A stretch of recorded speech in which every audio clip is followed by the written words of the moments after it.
Bismillahirrahmanirrahim. Assalamualaikum warahmatullahi wabarakatuh.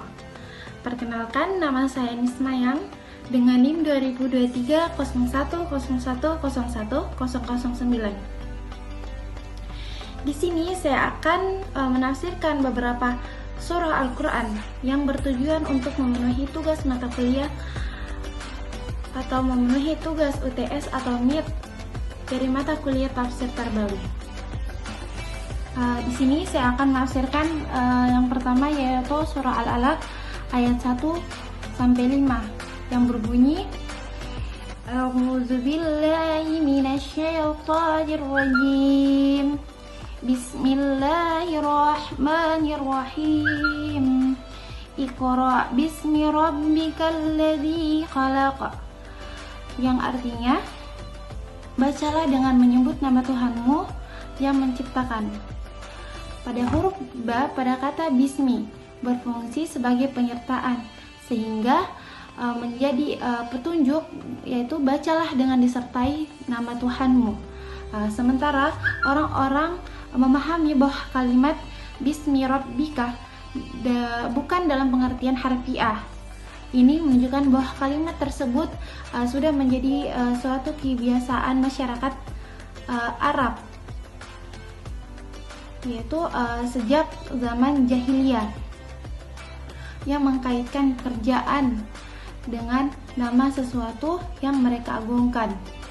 Kemudian kata Rabb seakar dengan kata harfiah, yaitu pendidik atau pendidikan. Kata ini memiliki arti yang berbeda-beda, yang akhirnya mengacu pada pengertaan dengan pengembangan, peningkatan, ketinggian, dan kelebihan. Kata Rabb yang apabila berdiri sendiri, maka yang dimaksud adalah Tuhan yang tentunya menunjukkan dialah yang melakukan tarbiyah, yaitu pendidikan, yang pada hakikatnya adalah pengembangan, peningkatan, serta perbaikan. Kemudian kata khalaq ini pengertian menciptakan, mengukur, memperhalus, mengatur, serta membuat. Kata ini memberikan tekanan untuk kita atau kehebatan dalam dan kebesaran Allah Subhanahu wa taala dalam menciptakannya. Objek ini dari kata khalaq dalam ayat umumnya dengan demikian menunjukkan Allah Subhanahu wa taala adalah pencipta semua makhluk. Baik, kemudian ayat kedua, khalaqal insana min 'alaq. Di sini adalah yang artinya dia telah menciptakan manusia dengan segumpal darah. Ayat ini memperkenalkan kita tentang Tuhan yang disembah oleh Nabi Muhammad SAW, dan dikaitkan dengan ayat yang pertama dengan diperintahkannya untuk selalu mengucapkan nama Tuhanmu dengan disertai untuknya. Dia adalah Tuhan yang telah menciptakan manusia, yakni manusia kecuali Adam dan Hawa, yang diciptakan dari segumpal darah, yaitu Al-Alaq. Kemudian yang dalam kata Al-insan, yaitu memberikan gambaran tentang potensi atau sifat makhluk, yakni memiliki sifat lupa dan kemampuan untuk bergerak. Kemudian kata alaq dalam kamus bahasa Arab menunjukkan atau yaitu artinya alaq adalah darah, segumpal darah, serta ada yang menyatakan bahwa alaq adalah sesuatu yang bergantung di dinding rahim.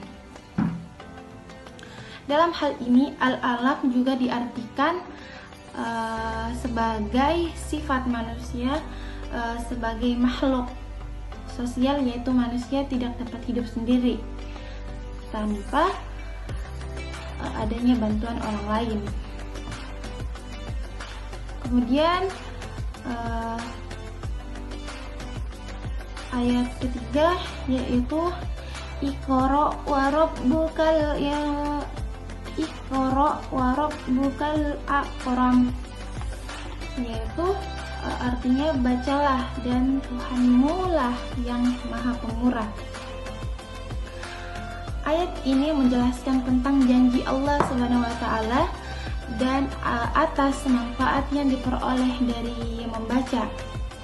Ayat ini berbeda dengan ayat pertama. Ayat yang pertama menjelaskan akan syarat dan harus dipenuhi ketika membaca, yakni harus dengan menyebut nama Allah Subhanahu wa taala. Kemudian kata akram yang memiliki arti memberikan dengan mudah dan dengan tanpa pamrih. Ini bernilai tinggi, terhormat, mulia dan setia. Ini menunjukkan bahwa Allah Subhanahu wa taala telah menganugerahkan dengan sifat kemurahannya akan sesuatu pengetahuan baru yang tidak diketahui oleh manusia, yang dilakukan dengan cara berulang-ulang. Kemudian ayat 4 dan 5 yang berbunyi Alladzi 'allama bil qalam 'allamal insana ma lam ya'lam, yaitu artinya yang mengajar, yaitu manusia dengan perantaraan kalam. Dia mengajar kepada manusia apa yang diketahuinya. Pada ayat ini Allah Subhanahu wa taala telah memperkenalkan diri sebagai zat yang maha kuasa, maha mengetahui dan maha pemurah. Ini menunjukkan bahwa pengetahuannya akan meliputi segala sesuatu. Sedangkan dalam kata karam, yaitu kemurahannya tidak terbatas, sehingga dia berkuasa dan mengajarkan manusia dengan tanpa pena atau kalam. Dari ayat ini menyatakan bahwa terdapat dua cara yang ditempuh Allah Subhanahu wa taala dalam mengajarkan manusia, yakni yang pertama yaitu melalui tulisan atau pena, kemudian yang harus dibaca manusia, dan yang kedua adalah berupa pengajaran secara langsung tanpa sesuatu alat atau disebut dengan ilmu laduni. Ayat ini menunjukkan akan maha kuasa Allah SWT yang diberikan pada manusia berupa suatu ilmu pengetahuan melalui tulisan atau pena maupun tanpa alasan adanya tulisan, yaitu ilmu laduni. Karena ini adalah bukti kekuasaannya,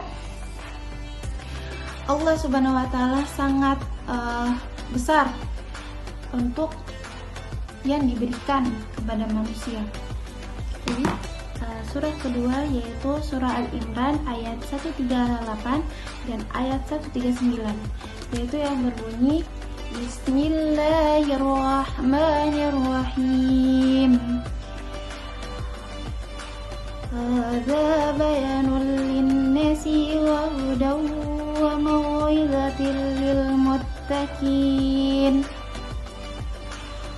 ولا تهنوا ولا تحزنوا وأنتم الأعلون إن كنتم مؤمنين. Pada ayat 138 dalam surah Al-Imran, ayat ini mengandung pesan-pesan yang sangat jelas bahwa Al-Quran secara keseluruhan adalah penerangan yang memberi keterangan dan menghilangkan kesangsian serta keraguan bagi manusia. Dan kata lain, ayat ini memberikan informasi tentang keutamaan Al-Quran yang mengungkapkan bahwa hukum-hukum yang mengatur kehidupan masyarakat. Kemudian pada ayat 139 membicarakan tentang kelompok pada perang Uhud. Pada perang Uhud mereka tidak meraih kemenangan, bahwa menderita luka pembunuhan. Dan dalam perang Badar mereka dengan gemilang meraih kemenangan dan berhasil melawan dan membunuh sekian banyak lawan mereka. Baik, surat selanjutnya surat Al-Hajj ayat 41 yang berbunyi A'udzubillahi minasyaitonir rajim. Bismillahirrahmanirrahim. Alladzina immakkanahum fil ardi aqamus salata wa tawaz zakata wa amarul bil ma'rufi wa nahaw 'anil munkar walillahi akibatul umur.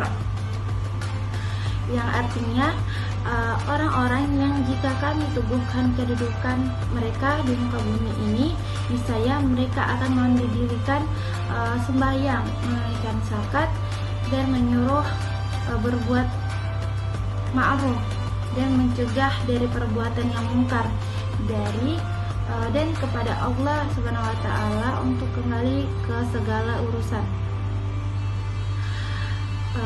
Surah ini menafsirkan bahwa orang-orang yang kami janjikan dengan pertolongan dari kami ialah orang-orang yang bila kami teguhkan kedudukan mereka di muka bumi ini dan kami jadikan mereka penguasa di sana dengan memenangkan mereka atas musuh-musuh mereka. Mereka mendirikan sholat dan menjalankan pada waktu-waktunya dengan memperhatikan batasan-batasan, mengeluarkan zakat harta mereka kepada orang-orang yang berhak menerimanya. Kemudian surah ini memerintahkan setiap perkara yang diperintahkan oleh Allah Subhanahu wa taala terkait hak-haknya dan hamba-hambanya, melarang dari setiap perkara yang dilarang oleh Allah Subhanahu wa taala dan Rasulnya, dan kepada Allah lah semata tempat kembali semua perkara itu dan kesudahan yang baik bagi orang-orang yang takwa. Jadi, itulah tadi penjelasan penafsiran beberapa surah Al-Quran dari saya. Lebih dan kurangnya mohon dimaafkan kalau ada salah kata. Akhirul kalam, assalamualaikum warahmatullahi wabarakatuh.